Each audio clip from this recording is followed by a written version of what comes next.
any picture of God, certainly not, because you couldn't represent God, and certainly not a picture of Muhammad because he wasn't divine.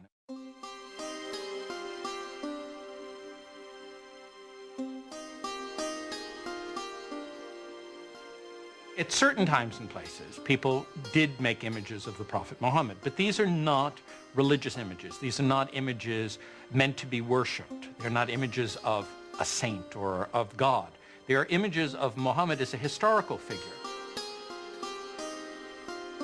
He's sort of given honor by having a very bright blue background or a white cloud near him, but he's not otherwise distinguished from the other characters in the story.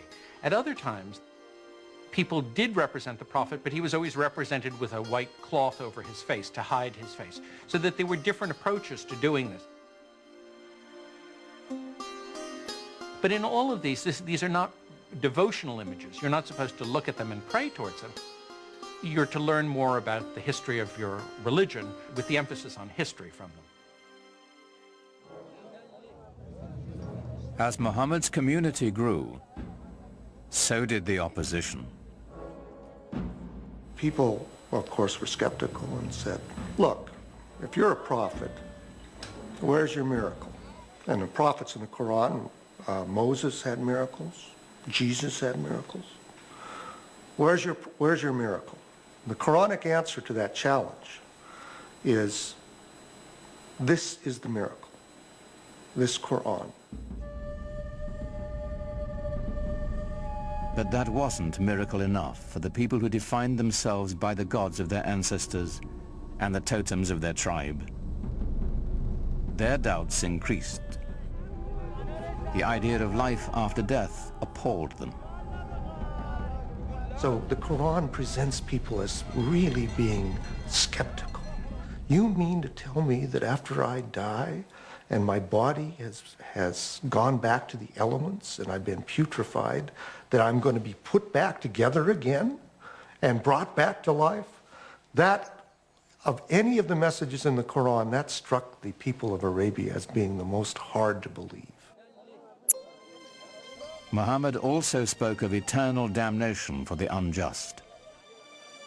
He used the language of apocalyptic imagery, talking about the signs of the ends of time, when the mountains crumble, when the skies are rolled up like scrolls, then you will know what responsibility you bear for your actions. There are references to those who are unjust going to the fire.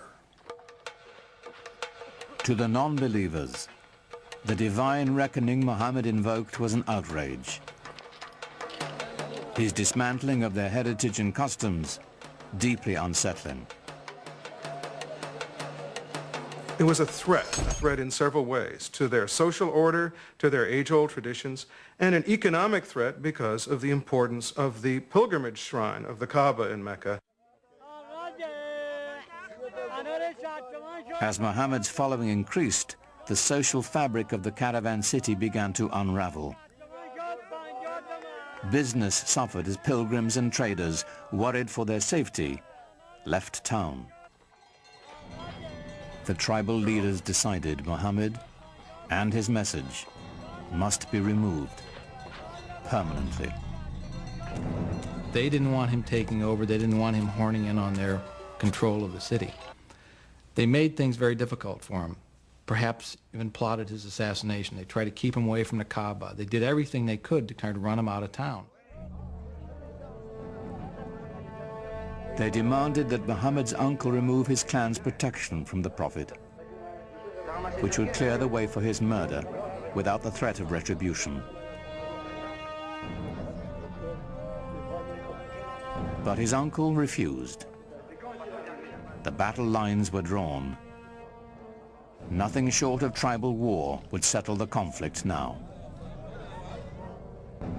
Muhammad is clearly asked to do extraordinary things, to tell the Bedouin to give up many of their notions of multiple gods, to give up their attachment to their ancestors and their tribal warfare in the way they had, things that could and did make him the object of scorn, persecution, and an attack.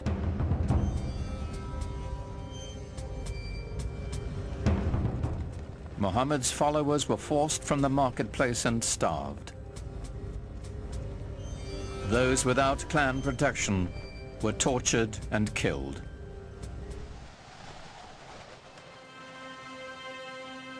In 619 AD, Muhammad's wife Khadija died, and his uncle as well. Gone were his first great love and his only protector. Here at last was the opportunity his enemies had been waiting for. But in the lush oasis town of Yathrib, north of Mecca, a refuge opened to Muhammad and his people. Clan rivalries had become deadly in the town, and they desperately needed a peacemaker. They had heard that Muhammad was a very trustworthy man. They heard that he had great arbitration skills, and they thought, let's see if we can't get him up here and help us out. So they invited him.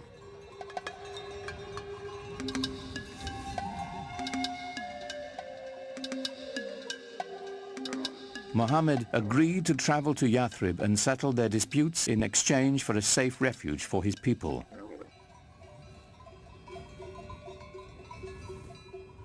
For Muhammad's followers, leaving the place of their ancestors, their families and tribes, was the ultimate test of devotion.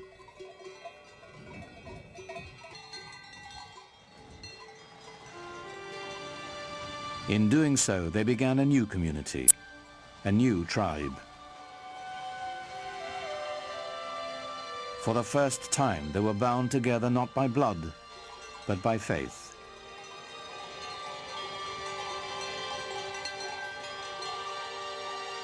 In the course of a single caravan journey, Islam marks its true beginnings. Their journey is known as the Hijrah. 622 in the Christian calendar marks the Muslim year 1.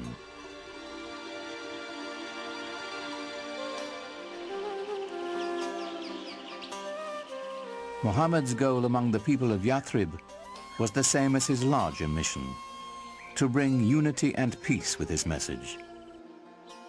He was asked to be a Solomonic figure, to mediate tensions between tribes that seemed intractable.